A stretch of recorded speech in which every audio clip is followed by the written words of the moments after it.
Battle of समूगढ़ 1659, समूगढ़ की लड़ाई 1659।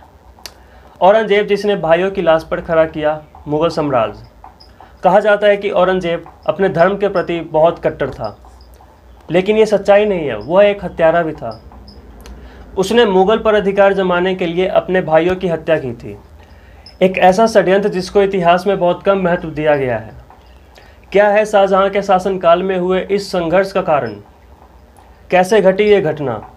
आइए इस वीडियो के माध्यम से जानने की कोशिश करते हैं। तो औरंगजेब और उसके भाइयों के बीच गद्दी को लेकर बहुत खूनी संघर्ष ही मुगल इतिहास में उत्तराधिकारी का संघर्ष कहलाता है। इसमें केवल इंसानों का खून नहीं बहा, बल्कि इंसानियत का खून भी बहा था और रिश्ते तबाह हो गए थे। बात सितंबर 1657 की है। मुगल बादशाह शाहजहां अपना स्वर्णकाल देख चुका था और अब बूढ़ा हो चला था। उसके 4 बेटे और 3 बेटियां थीं। बेटों में सबसे बड़ा दारा शिकोह बादशाह को अधिक प्रिय था और शहजादों में मुराद था, जिसे गुजरात का गवर्नर बनाया गया था। शाह शुजा को बंगाल का सूबा सौंप दिया गया था और सबसे महत्वपूर्ण, औरंगजेब को दक्कन का सूबा सौंपा गया। शायद यही उसके ज़्यादा ताकतवर होने का कारण था, क्योंकि उसने अपना शासन चलाने में कठिन परिस्थितियों का सामना किया था। बहरहाल मुगल बादशाह शाहजहां अब बीमार रहने लगा था और जानता था कि उत्तराधिकारी का कोई तय नियम नहीं होने के कारण शहजादों में गद्दी की लड़ाइयाँ छिड़ेंगी। उसने सोचा कि यदि मैंने अपने जीते जी इसका फैसला कर दिया तो संघर्ष की संभावना को टाला जा सकता है। यही सोचकर उसने अपने सबसे प्रिय शहजादे दारा शिकोह को अपना उत्तराधिकारी घोषित कर दिया। लेकिन औरंगजेब के मन में दारा को लेकर हमेशा से नफरत की भाव थी। औरंगजेब को दारा शिकोह बिल्कुल पसंद नहीं था। इसका कारण था शाहजहां का दारा को ज़्यादा प्यार, दुलार और महत्व देना। शाहजहां दारा को इतना चाहता था कि उसने कभी उसे खुद से दूर जाने ही नहीं दिया। और इधर 3 अन्य बेटे अपना खून जलाकर सुदूर इलाकों से मुगल साम्राज्य को पानी दे रहे थे। इसके अलावा भी एक कारण था जिसकी वजह से औरंगजेब दारा शिकोह से नफरत करता था। दरअसल औरंगजेब कट्टर इस्लाम को मानने वाला था, जबकि दारा शिकोह उदार था और इसका झुकाव सूफी मत की ओर अधिक था। इसके अलावा दारा सर्वधर्म समभाव की बात करता था। इसलिए जब उसे दारा को भावी बादशाह बनाए जाने का समाचार मिला तो वह तिल मिला गया और उसने जंग की ठान ली। दारा के उत्तराधिकारी बनते ही घटनाक्रम तेजी से बदलने लगा था। इस समय तक शाहजहां की तबीयत काफ़ी ख़राब हो चली थी, लेकिन दारा की अच्छी देखभाल के बाद बादशाह की हालत अच्छी होने लगी थी। इधर आम लोग, खासकर विरोधियों में यह अफवाह थी कि शाहजहां की मौत हो चुकी है।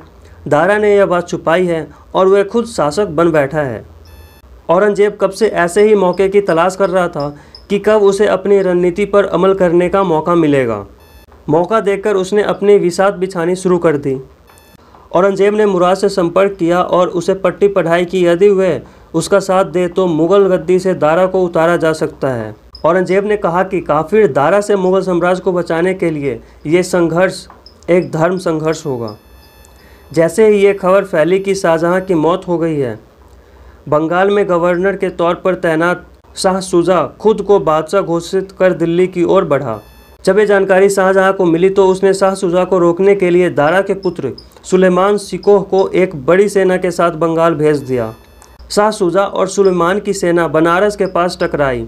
दोनों में घमासान युद्ध हुआ और सुलेमान का जोश शाह शुजा के अनुभव पर भारी पड़ा। शाह शुजा को भयानक पराजय का सामना करना पड़ा। हार के बाद शाह शुजा बंगाल भाग गया।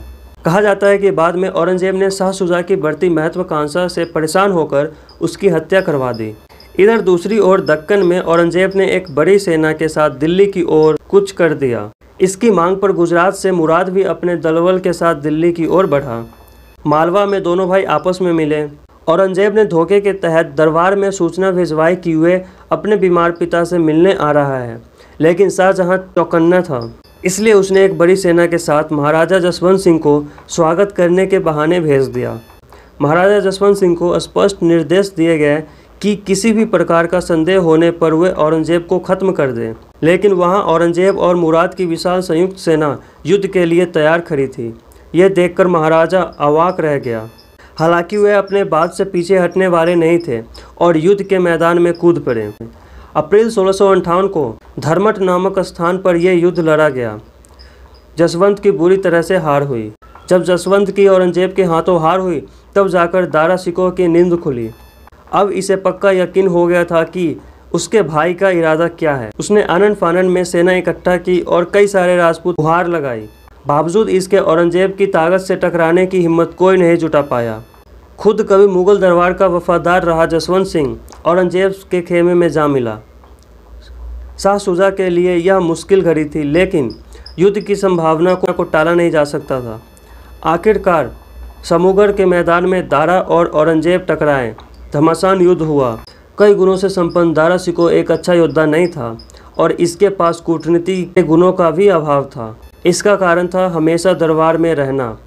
समूगढ़ में भयानक संघर्ष छिड़ गया, लेकिन दारा की सेना जल्द ही तितर बितर हो गई। दारा को लड़ाई का मैदान छोड़कर भागना पड़ा। दारा लाहौर भाग गया, जहां बाद में उसके ही आश्रयदाता ने धोखे से उसे मार डाला। इस लड़ाई के बाद जो हुआ वह और भी ज़्यादा विश्वासघाती था। दरअसल जब युद्ध के बाद सब लोग अपने अपने शिविर में आराम कर रहे थे, उसी समय औरंगजेब ने एक विष कन्या की मदद से मुराद की हत्या करवा दी। इसके बाद अब उसे चुनौती देने वाला कोई नहीं था। कभी षड्यंत्र तो कभी ताकत की बदौलत औरंगजेब महल में प्रवेश करने में सफल रहा। इसने महल में पानी की आपूर्ति को बाधित करके बादशाह शाहजहां को आत्मसमर्पण के लिए बाध्य कर दिया। मई 1658 को औरंगजेब ने शाहजहां को आगरा के किले में कैद कर लिया और इसी के साथ वह मुईउद्दीन मुजफ्फर औरंगजेब के नाम से सिंहासन पर बैठ गया।